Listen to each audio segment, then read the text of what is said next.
Yo Sobat Mimi, gimana kabarnya nih? Kangen gak sama Mimin?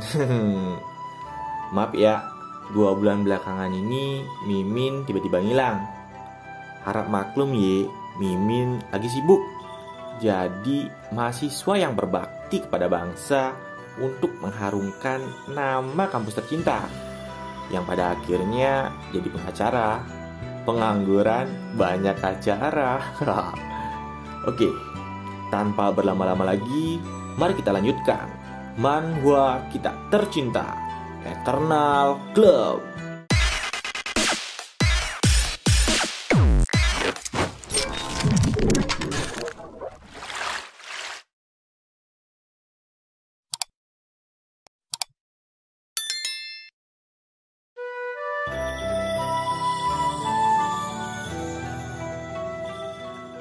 Berlanjut dari chapter sebelumnya, para bos besar pun telah dilarikan ke rumah sakit terdekat. Mereka berada dalam kondisi yang tidak baik. Mereka berdua tertembak di bagian perut, oleh karenanya ada pendarahan hebat di tubuhnya. Dokter yang menanganinya pun merasa kurang optimis akan kesembuhan ketika ditanyai oleh anak buah bos Chen. Namun, anak buah bos Chen segera mengancam dokter tersebut untuk segera memaksimalkan usahanya. Di sisi lain, Luli pun mendengarkan percakapan anak buah bos Chen dan dokter yang menanganinya. Tiba-tiba, Tan Tayu datang ke hadapan Luli dan berkata, "Pak, semuanya sudah siap." Luli pun tersenyum. "Kamu telah bekerja keras. Kalau begitu, mari kita mulai," katanya. Bos Chen pun berada pada kondisi kritisnya. Tiba-tiba, seseorang datang mengunjunginya. "Dewa kematian?" tanya Bos Chen ketakutan. Ternyata itu adalah Luli. "Izinkan aku untuk memperkenalkan diri. Aku seorang salesman waktu. Aku mengikuti aroma kematian ke tempat ini. Apa kalian bersedia membuat kesepakatan denganku?" Hal ini sontak membuat Bos Chen sangat terkejut. Namun Luli berusaha menenangkan mereka yang tidak percaya dengan apa yang ia katakan. Luli berusaha menjual waktunya dengan menawarkan harga sebesar 1/5 dari pendapatan tahunan Bos Chen. Wah, anjir, itu mah udah banyak banget sih. Luli pun meminta mereka untuk segera membuat keputusan karena waktu yang mereka miliki hanya tinggal 2 jam untuk memancing. Jadi, apa yang lebih berharga? Hidup kalian atau uang kalian? Kata Luli. Bos Chen bingung bukan kepayang. Di penghujung waktunya, ia ditawari sebuah tiket emas untuk melanjutkan hidupnya dengan bayaran 1/5 dari pendapatannya. Karena panik dan merasa perlu, Bos Chen pun berkata, "Kami akan membelinya." Mereka pun diberikan kontrak yang perlu mereka tandatangani sebagai bukti transaksi. Seketika, cahaya pun datang menyilaukan ruangan tersebut.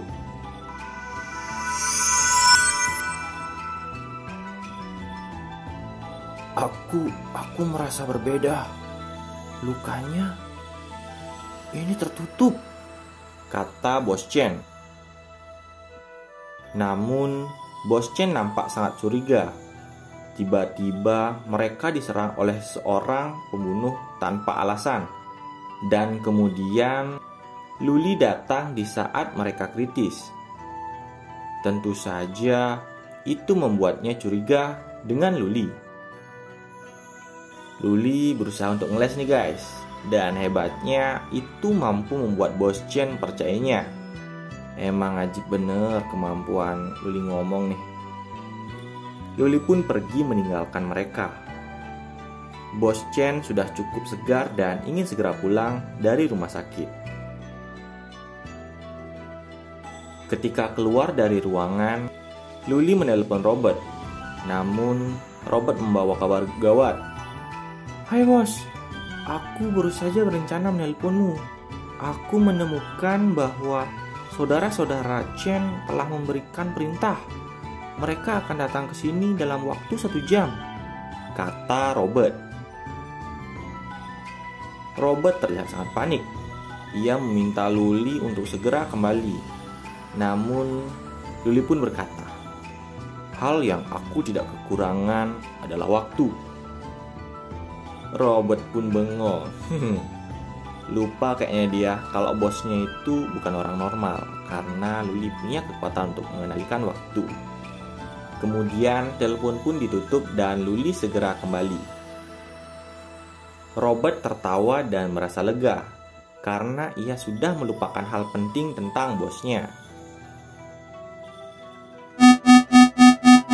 Bakat level 7 telah ditemukan, mengunci lokasi.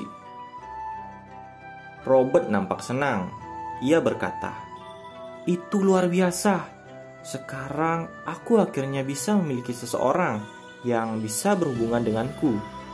Aku benar-benar tidak bisa berurusan dengan Peng Hao dan Zezir, 2 kepala daging itu." Namun, ia cukup terkejut karena itu adalah orang yang sudah tua. Ia adalah Anthony Greta, seorang profesor di Universitas Illinois, ahli fisika kuantum.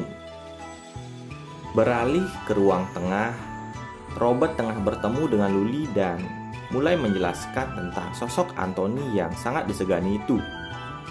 Selain itu, Robert juga menjelaskan jika saat ini Anthony baru saja mengalami musibah dan Robert telah berusaha menyelamatkan hidupnya. Namun, usaha itu kelihatannya masih kurang, kata Robert.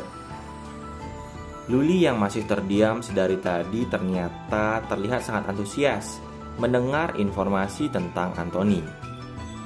Setelah berpikir lumayan lama sambil mendengarkan penjelasan Robert, akhirnya Luli memutuskan untuk merekrut orang tersebut. "Aku harus memilikinya," kata Luli dalam hati. Saking antusiasnya, ia bahkan ingin segera pergi ke Amerika dan bertemu dengan Anthony. "Tapi Pak, keluarga Chen akan tiba kapan saja. Jika Anda tidak di sini, aku takut keluarga Chen tidak bisa ditangani," kata Pesam mengingatkan Luli. Menyadari situasi yang rumit itu, Luli pun berpikir untuk mengirim Pesam sebagai perwakilan untuk menemui Anthony. Tapi di saat yang bersamaan, Luli juga ragu bagaimana Pesam yang hanya orang biasa dapat meyakinkan orang besar seperti Anthony tersebut. Tapi seperti biasa, otak Luli selalu encer. Ia langsung berpikir untuk menemui Profesor Tang di laboratorium untuk meminta saran. Sesampainya di sana, Guru Tang terlihat baru saja membuat sebuah progres baru dalam penelitiannya. Luli yang baru saja tiba langsung diminta untuk melihat hasilnya. Kalau kalian lupa, jadi penelitian yang dikerjain sama Guru Tang ini adalah penelitian untuk membuat kemajuan dalam proses evolusi makhluk hidup. Kemajuan ini berupa ketahanan hidup yang lebih panjang. Saat menguji jenis baru pada tikus lab, kami mengamati bahwa tikus menjadi lebih kuat. Ada peningkatan besar dalam semua kemampuan fisik dan konsumsi makanannya, jelas Guru Tang kepada Luli. Namun, hasil itu ternyata ada efek sampingnya. Tikus yang awalnya terlihat amat kuat, beberapa menit kemudian kondisinya terlihat memburuk dan perlahan mulai mati. Sungguh penelitian yang rumit. Untuk memperlancar penelitiannya itu, Guru Tang memerlukan bantuan dari Luli untuk membuat sebuah area atau ruangan yang mana dalam ruangan tersebut waktu bisa dipercepat. Dengan begitu, sel-sel kuat yang dapat bertahan di tubuh tikus dapat dengan mudah dideteksi dan dapat dengan mudah pula dibuat rekayasanya. Selain itu, tikus-tikus percobaan yang digunakan juga dapat berkembang biak dengan lebih cepat, sehingga hasil penelitian akan dapat dilihat dengan lebih cepat pula. Saat mendengar penjelasan guru Tang itu, Luli terlihat sangat segan. Ia sungguh tidak meragukan pemikiran guru Tang. Ia pun langsung mengajak guru Tang ke sebuah ruangan pribadinya. Di ruangan ini, Luli akan mendemonstrasikan kubus waktu yang dapat membantu penelitian guru Tang. Pemindaian Iris selesai. Selamat datang, Tuan Lu. Betapa bahagianya guru Tang ketika melihat kubus waktu yang ia anggap baru sekedar kemungkinan. Ia pun langsung berlari demi melihat kubus waktu itu dari dekat. Setelah selesai memperlihatkan kubus itu kepada guru Tang, Luli pun akhirnya menanyakan tentang Anthony Greta. "Tang tua, apa kau kenal dengan Profesor Anthony Greta?" tanya Luli. "Anthony? Aku ingat," kata Tuan Tang. Langsung saja Luli menjelaskan maksudnya untuk mengundang Anthony ke Eternal Club. Namun, untuk meyakinkannya agar bergabung perlu bukti identitas untuk membujuknya. Sehingga Luli meminta Tuan Tang untuk membuatnya. "Tuan, aku punya ide," jawab Tuan Tang.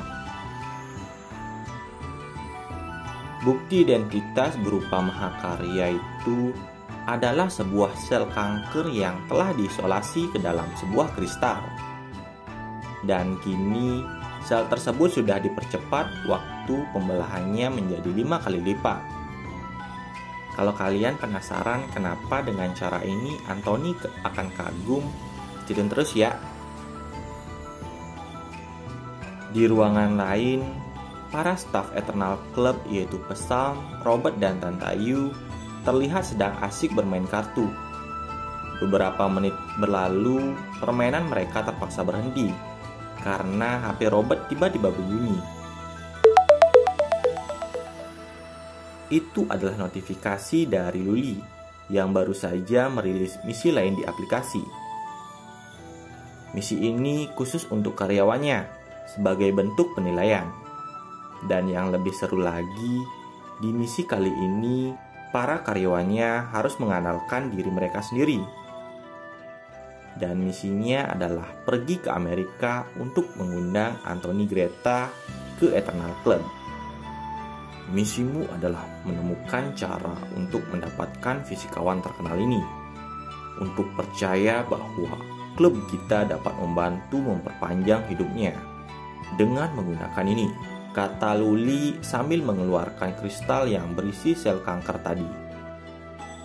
Mendengar misi itu, karyawannya dengan tegas berkata, "Ya, Pak."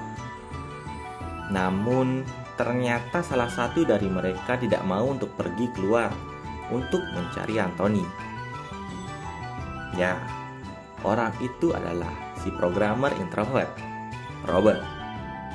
Ia tidak ingin pergi karena ia tidak suka keluar di depan umum.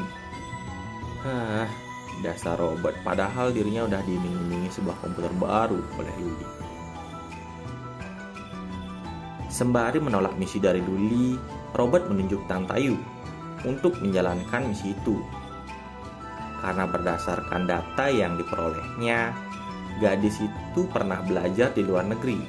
Bahkan ia juga lulus ujian bahasa Inggris dengan nilai tertinggi. Dengan senang hati, Tante Ayu pun menerima. Namun, masalah masih belum selesai. "Aku kira kita hanya bisa melanjutkan dengan cara ini. Tapi, untuk gadis sepertimu berpergian sendirian di tempat yang sama sekali asing, tidak seperti di sini. Aku tidak dapat menjamin keselamatanmu di Amerika."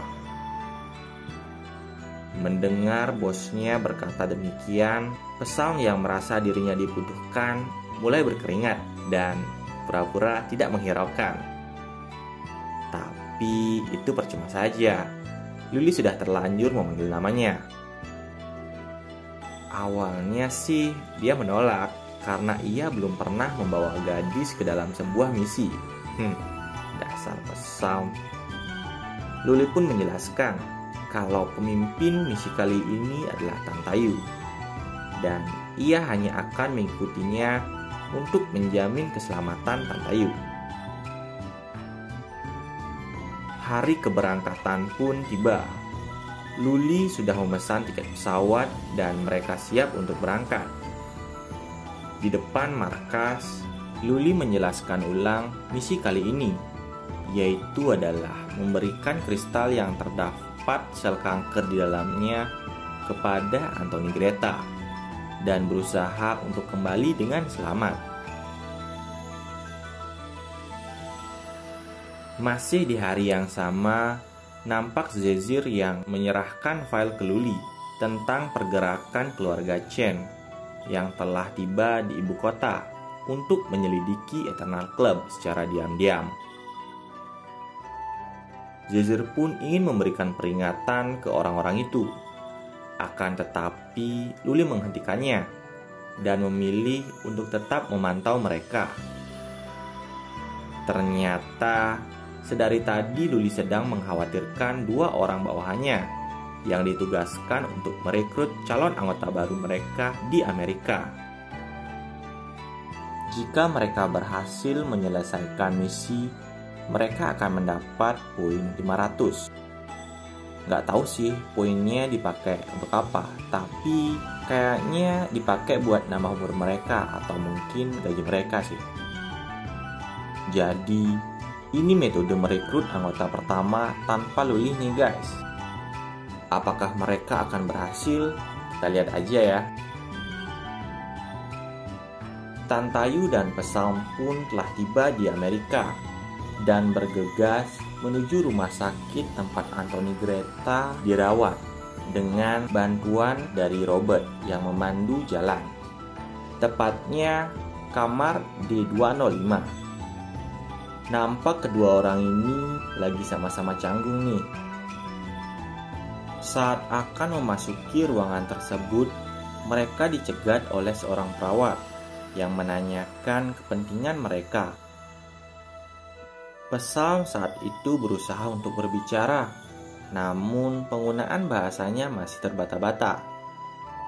Sehingga secara spontan langsung diambil alih oleh Tantayu, yang kemudian memberikan alasan masuk akal dengan lancar.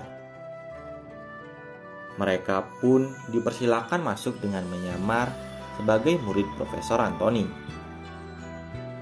"Siapa kau?" tanya Profesor Anthony. Dan Yayu bertanya kembali, "Prof Anthony, apakah Anda kenal dengan Profesor Tang Zaorui?"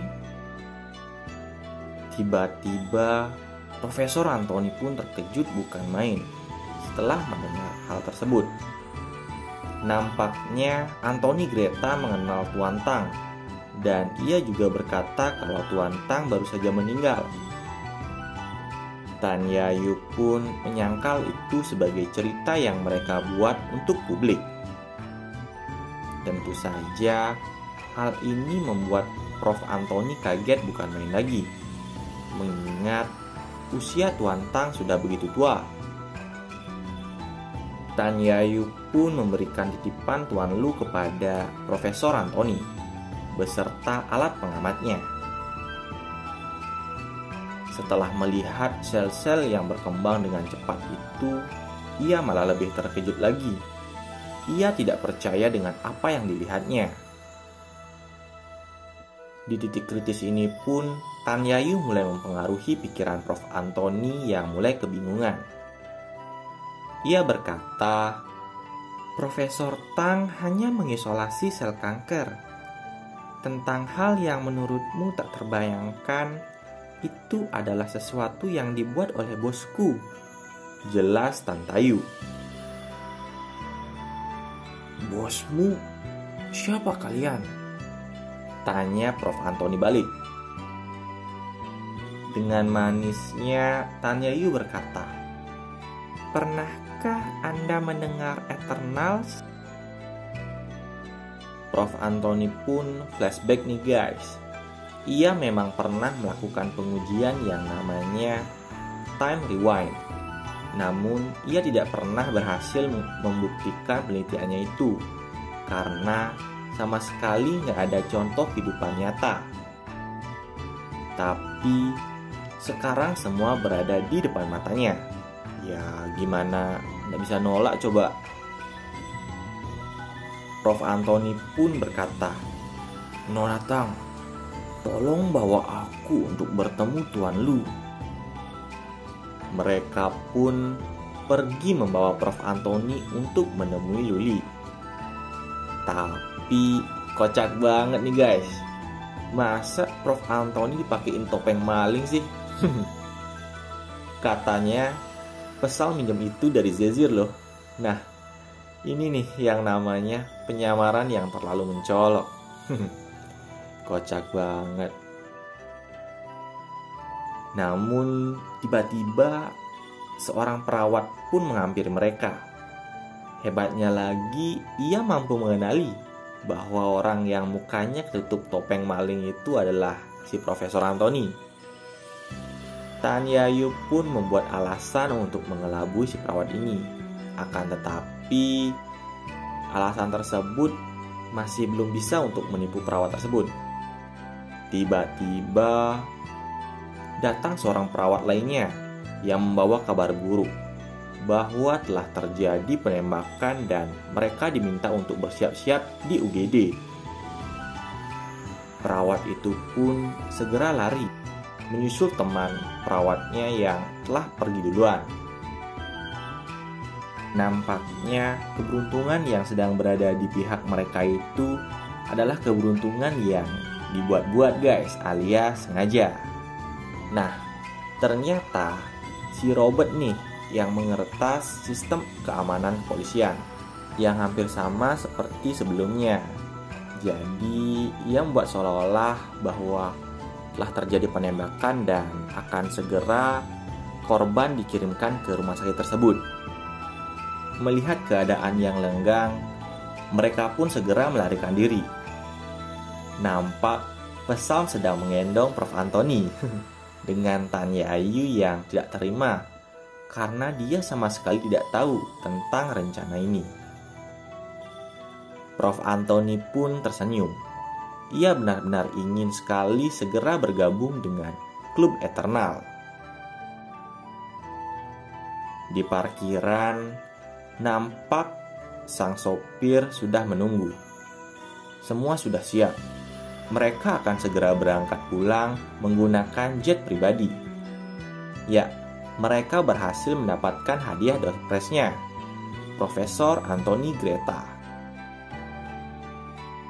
Di markas, Luli meminta agar Robert tidak lengah. Ia harus waspada dan segera menghapus segala jejak keterlibatan mereka dalam kejadian ini. Ternyata, persiapan sarana dan prasarana yang dibutuhkan dalam misi ini disupport langsung oleh keluarga Rong atau Glory. Sehingga semuanya termasuk keselamatan Tuan Anthony berada dalam kendali. Luli kemudian berkata, "Kerja timmu kali ini sempurna." Setelah mereka kembali,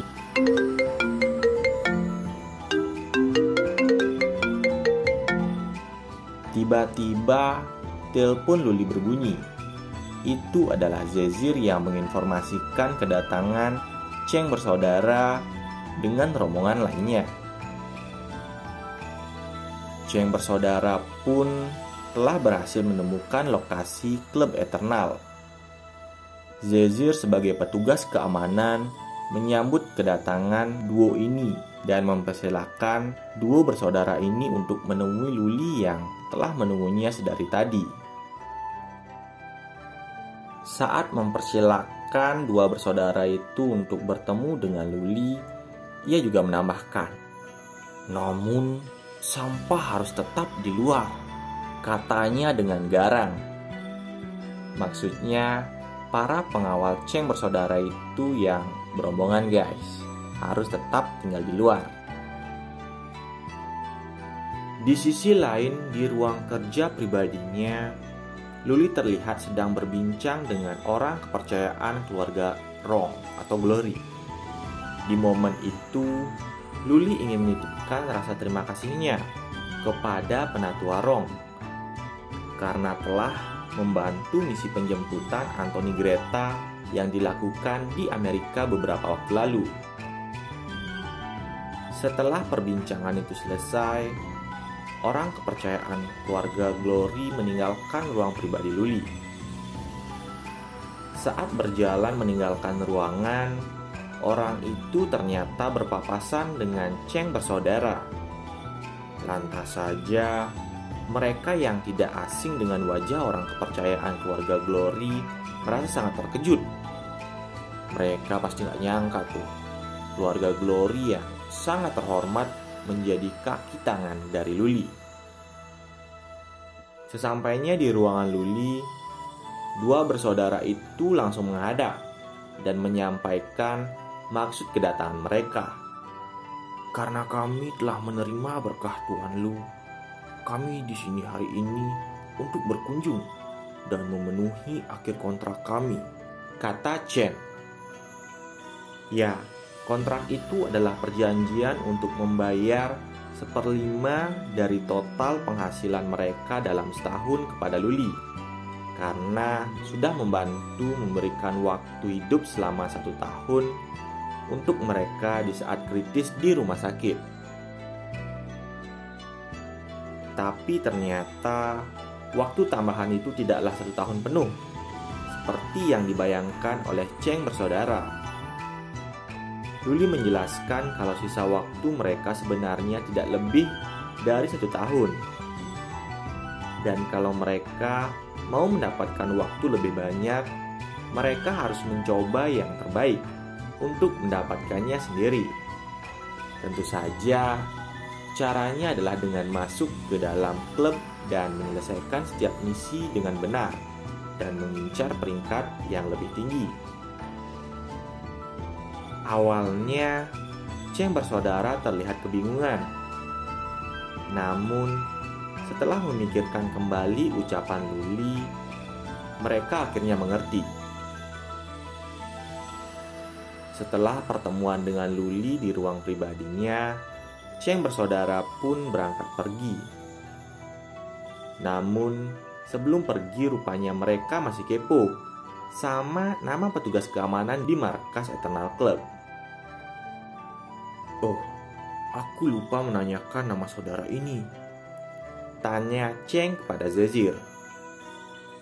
Namun, Zezir enggan memberikan identitas dirinya dengan alasan kalau aturan klub tidak memperbolehkan memberikan informasi pribadi secara acak.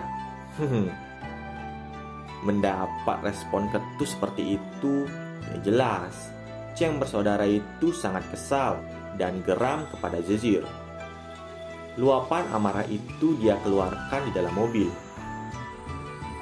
Eits, walaupun informasi itu nggak didapat langsung dari orangnya sendiri, ternyata pengawal mereka diam-diam telah mendapatkan informasi tentang Zezir dan juga orang kepercayaan keluarga Glory yang sempat ia temui di markas Eternal Club.